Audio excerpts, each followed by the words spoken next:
Tu vois aujourd'hui comme Tshisekedi est traumatisé par la réponse de Kagame.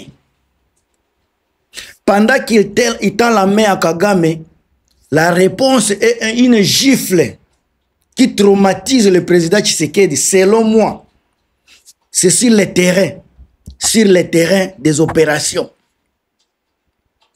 Je vais vous donner 5 éléments qui montrent que Tshisekedi est traumatisé par la main tendue à Paul Kagame. Et les résultats sont là.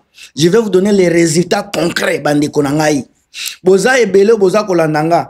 Et comme vraiment pas sina énumérer bakombo nabino parce qu'il y en a tellement trop de gens, trop de personnes qui sont là pour soutenir la cause.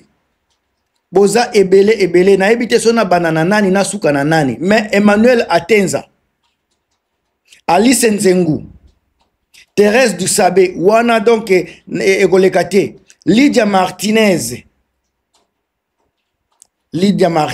pardon, Gilles Luzolu, Frank Ngoyi, Ndekonanga na pesi omboti, Josué Crispin, Mouswaili Yakati, boza ebele, mama nangai Yakati, Marie Antoinette Makayabu na niveau ya Paris, Chirac Makayabu, François Mboukou Kassa, Christian Crispin Kayembe, ndeko nangai na niveau États-Unis ngai ndeko bakombo ezokima parce que na préparé bakombo na binote na papier, mais je vous promets ba oyo natangi te na kotia bino na eloko mususu wana bandeko nangai. Modeste Kasongo na pesi ombo théâtre, Constant Mongwebonza. Merci encore une fois. Kozalawana. Mauricio Van Berg. Le président Tshisekedi dit vouloir la paix avec Kagame. Mais la vraie question c'est, quelle paix cherche-t-il pendant que Makambu et Zotambola biété? Celle du peuple congolais ou celle de sa carrière politique? Tozana deux sortes ya paix au Tshisekedi azako luka. Tango azako tendre men na Paul Kagame, azako tendre men ya nini ya paix entre ba congolais ou bien toko tia tendre azako tendre men pour la carrière politique na ye. Attendant la main à celui qui l'a trahi hier de criminel. Tshisekedi vient de se mettre à danger parce que Kagame ne tend pas la main, il tend des pièges. Kagame ne tend pas la main, il peut tendre des pièges. Mais cette fois-ci, la réponse du Rwanda pourrait bien traumatiser Tshisekedi et son pouvoir. Nazako pesa bino, pourquoi na kache émission bandeko? Tout ce que je vais vous demander, c'est commentaire, j'aime, partage, mais commentaire, ceux qui vous en ont bakisa, parce que ngai, à chaque fois que nous avons la émission, nous avons fait un point de vue personnel et ngai. Je peux déconner, mais bino batu boza mayele. Ezana ba politicien mayele ya makaso bazota langa bazape ba exilé. Si vous avez quelque chose à kobakisa pona komatisa chaîne, pona komatisa ba valeur ba émission, botiaka una ba commentaire et ko sala bien. Na ba o pe ba kotanga ba commentaire parce que les Congolais ont besoin de comprendre la politique congolaise. Alors attendant la main à Kagame, après avoir diabolisé pendant des années, Tshisekedi nano azako similier yemoko. Cela montre qu'il n'a ni la ligne diplomatique stable, ni stratégie nationale qui est claire. Tant qu'on a eu Sakabino atambusaka Congo na divagation, aza bricolaire na tête ya mboka na biso bo comprendre kangati. Tshisekedi pourrait exploiter cette incohérence pour le ridiculiser sur la scène internationale. Pardon, Kagame. Incohérence wana ezo ridiculiser Tshisekedi sur la scène internationale. Une réponse sèche ou condensante du pouvoir rwandais exposerait Tshisekedi comme un dirigeant improvisé qui agit sous pression internationale plutôt que par conviction. Conséquences politiques ezabele nazako pesa bino nazako ya bande konangai. Le peuple bazako tala Tshisekedi nano comme un homme qui crie fort à Kinshasa mais capitule quand il est face au vrai pouvoir régional. Azaka bilobela. Tango lobika ka tamwa la main, botala ba territoire oyo kene na maboko ya M23. Alobaki balo asolola na M23 pona kimia. Tshisekedi yemoko azolakisa ki aza incapable ya ko stopper M23. Aza incapable ya ko solola na M23 parce que on ne parle kena mutu azam oleki na makasi. Mais si aza incapable ya ko solola na M23 parce que aza na makasi te, il l'a prouvé au monde que lui-même n'est pas fort face à M23. Yango zoleka à travers nani Paul Kagame pona ko maîtriser M23. Mais baza ko bosa na ke M23 na Tshisekedi eza problème mususu. Kagame na Tshisekedi pe eza problème mususu. Tshisekedi azana deux problèmes ya ko gérer. Problème ya Rwanda na problème ya M23. C'est deux problèmes qui sont différents. Alors na pesel bino faiblesse stratégique ya Tshisekedi eza exposé sur l'international. Alors a comme si Kagame maître de jeu géopolitique. Tshisekedi kaka yemoko mutaza ko matisa Kagame. Yemoko azako sukola Kagame kaka yemoko na babilobela na ye oyo azako contrôler te. Alors Kagame a commis un stratège. Mais Tshisekedi un politicien électoral. On dirait azako sala ba campagne. Mais pendant que Muninga naye azako vivre, azako tambola na ba stratégie. Kagame a maîtrisé ba réseaux internationaux, ba réseaux occidentaux a maîtrisé en bien. A maîtrisé ba ONG, a maîtrisé diplomatie sécuritaire.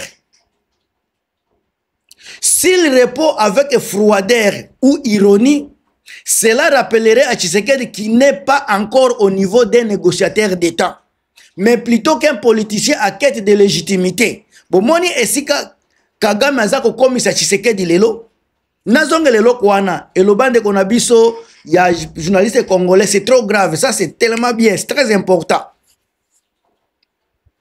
Kagame nalobi bien, maîtrise les réseaux occidentaux, il maîtrise les ONG, il maîtrise la diplomatie sécuritaire. Ce qui a répondre avec froideur ou bien ironie, Nandeko Nabiso Tshisekedi, cela rappellerait à Tshisekedi Yemoko qu'il n'est pas encore au niveau des négociateurs d'État, mais plutôt un politicien à quête de légitimité. Namini Tshisekedi bazako bimiseneti, politicien azako lukisa légitimité na ye. Mais Kagame aza un négociateur d'État. Ba différence yango wana. Effet à traumatisme yango yo. Tshisekedi serait remis à sa place dans l'arène internationale et la RDC a apparu comme un géant fragile dirigé par un amateur. Biso tozo bimaneti ba amateur na makambu ya l'État. Mais Rwanda tozo benga muke. Bazana un négociateur d'État où il a maîtriser ma diplomatie. Alors le poids des contradictions internes mutu et kolia Tshisekedi nzoto. Poids des contradictions internes. Yango mutu et kolia Tshisekedi nzoto. Papa wana ayebi diplomatie te. Azana force à communication te. On dirait amela kabiloko makasi ava koleka kosala ba émission. C'est un monsieur, si le plat communicationnel, il est foutu, il est zéro. Comment un homme peut tendre la main à celui qui l'a accusé de massacrer son peuple? Tshisekedi a publiquement accusé Paul Kagame de criminel et a accusé les Rwandais de soutenir M23. Kakaye. Si Kagame lui répond avec mépris ou lui rappelle les insultes, cela mettra Tshisekedi face à ses propres contradictions. Mais Kagame, comme un chef d'État, a eu qu'on négocier makambu ya l'État à se maîtriser. Maintenant, cela est sa image des chefs qui changent de ton selon les circonstances, pas selon les principes. Kagame a changé bâton selon les principes, Tshisekedi a changé bâton selon les circonstances.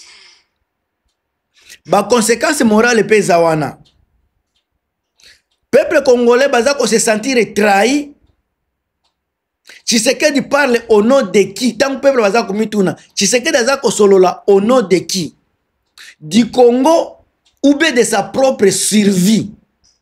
Il parle au nom du peuple congolais, soit à sa survie politique. Bamakambo kolobeza ebele, mais tozo lingate to panzateke parce que tout le monde, il y a beaucoup de formations qui démoralisent le peuple congolais, qui désorientent la mentalité du peuple congolais, na ba bêtise. Mais awa na zongi sabiso ba congolais, na zongi sa ba congolais selon ba point de vue nangai, selon éveil patriotique on aza ko sala, na nzela ya réflexion logique na makambo mboka na biso. Sur tous les points tozo le kanaba humiliation diplomatique. Par exemple, en exigeant publiquement les conditions irréalisables. Les conditions irréalisables. Comme la reconnaissance du M23 ou le retrait des phares de M23 dans certaines zones. Une telle réponse mettrait Tshisekedi dans une position impossible. Soit il cède et apparaît faible, soit il refuse et apparaît hypocrite. A comme il est commis balé. Ba question ba koya kotuna ye, akoya ko céder ko apparaître faible, soit akoya ko boya et a commis hypocrite. C'est que ba scénario est ko traumatisé ye.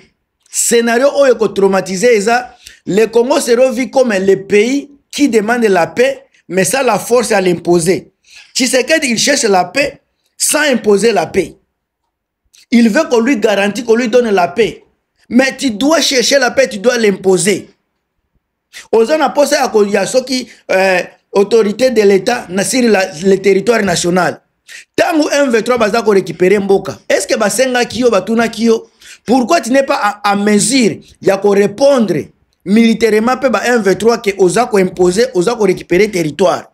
Mais yo osa ko lela ba pesa yo ba ozwa territoire mobimba. Olingo zong okozongo na maboko ba ko peso kaka boye. Ube ko imposer yango.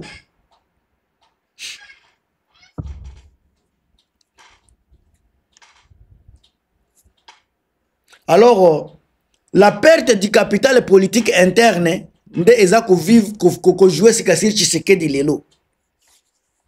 Attendant la main à Kagame, Tshisekedi se coupe des soutiens patriotiques et militaires. Yango bozomona ba militaire bazo bunda lisusu te. Ba militaire ba koma desi Tshisekedi muto atamoko te azoyeba makambo azolinga. Alors, Wazalène, on a FARDC et une partie à peuple se battent chaque jour contre les M23 soutenus par Kigali. Si Kagame répond avec arrogance, cela provoquera une crise de confiance interne. Notre président parle avec notre ennemi alors que nos frères meurent. Alors, effet final, ezalipe, on a coupé c'est la bino.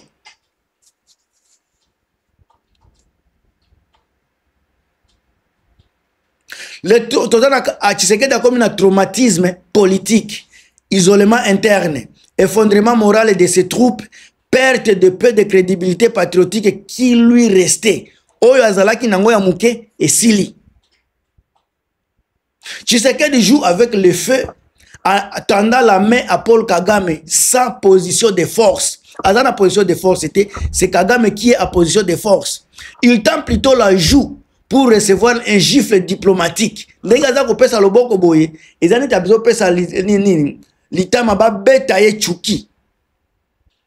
Kagame ne pardonne pas l'arrogance. Et Tshisekedi ne comprend pas encore le langage du pouvoir africain. On ne négocie pas la paix sans le respect, ni sans les résultats militaires sur terrain. Tshisekedi est impoli, un idiot na public.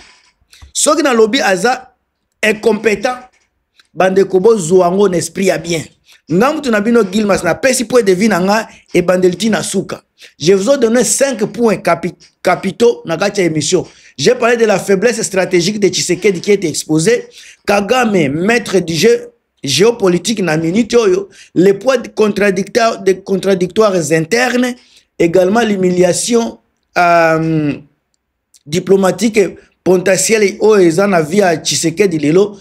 À la fin, j'ai parlé de la perte du capital politique interne. Vous savez, une émission, vous avez des commentaires, vous avez des j'aime, vous avez partager, vous partagez. On est toujours ensemble. Merci et à plus.